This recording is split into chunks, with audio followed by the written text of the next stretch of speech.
നടന്ന Iran US ചർച്ച പരാജയമാകാനുണ്ടായ കാരണം അഭിപ്രായ വ്യത്യാസമാണെന്നുള്ള വിവരങ്ങളാണ് ഇപ്പോൾ പുറത്തുവരുന്നത്.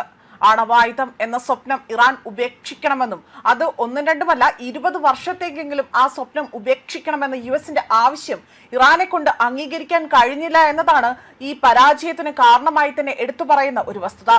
ഇരുപക്ഷത്തു നിന്നും ഉന്നയിച്ച വാദങ്ങൾ ഒന്നും തന്നെ അംഗീകരിക്കാൻ ഇരു കൂട്ടർക്കും കഴിയാതെ വന്നതോടുകൂടി തന്നെ ഇതിൽ നിന്നും മാറി പിന്തിരിഞ്ഞ് പോകേണ്ടി വരികയും ഈ ഒരു ചർച്ച പരാജയത്തിലേക്ക് കൂപ്പുകുത്തുകയുമാണ് ചെയ്തത്.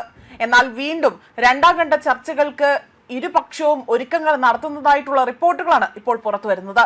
5 വർഷത്തേക്ക് ഈ ഒരു ആണവായുധം ഉപേക്ഷിക്കാൻ തങ്ങൾ തയ്യാറാണ് എന്ന് ഇറാൻ അറിയിച്ചതായിട്ടുള്ള വിവരങ്ങളടക്കം പുറത്തു വന്നിരുന്നു. പാകിസ്ഥാനിൽ ഇറാനും യുഎസും തമ്മിൽ നടന്ന ചർച്ചയിൽ ഇറാന്റെ ആണവ പ്രവർത്തനങ്ങളെ വലിയ രീതിയിൽ അഭിപ്രായ വ്യത്യാസങ്ങൾ കൊണ്ട് പ്രധാന തടസ്സമായി തന്നെ ഇത് നിലകൊണ്ടതായി തന്നെ റിപ്പോർട്ടുകൾ സൂചിപ്പിക്കുന്നു.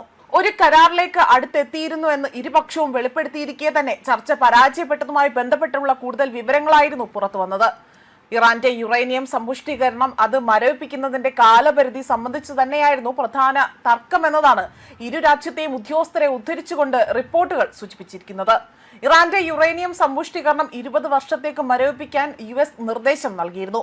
എന്നാൽ ഇറാൻ 5 വർഷത്തേക്ക് മാത്രമേ ഇതിന് സമ്മതം അറിയിച്ചുള്ളൂ.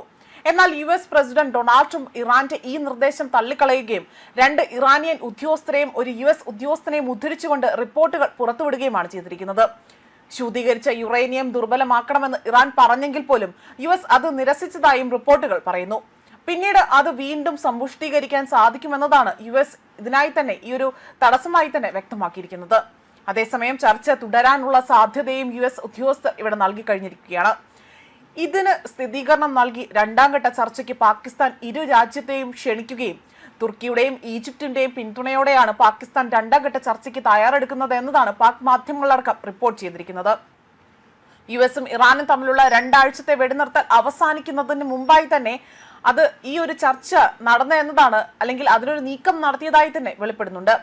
വെടിനിർത്തൽ നീട്ടുക എന്നതും ഈ ഒരു ചർച്ചയിൽ മുഖ്യ അജണ്ടയായി തന്നെ പറയുകയും ചെയ്തിട്ടുണ്ട്. തർക്കങ്ങളിലെ തടസ്സങ്ങൾ പരിഹരിക്കാൻ ശ്രമം നടത്തുമെന്ന് പാകിസ്ഥാൻ പ്രധാനമന്ത്രി ഷെഹബാസ് ഷെരീഫ് കഴിഞ്ഞ ദിവസം പാക് ഫെഡറൽ ക്യാബിനറ്റ് യോഗത്തിൽ അറിയിച്ചതായി തന്നെയും വ്യക്തമാക്കുകയാണ് ചെയ്തിരിക്കുന്നത്. ന്യൂസ് ഡെസ്ക് കർമ്മ ന്യൂസ്.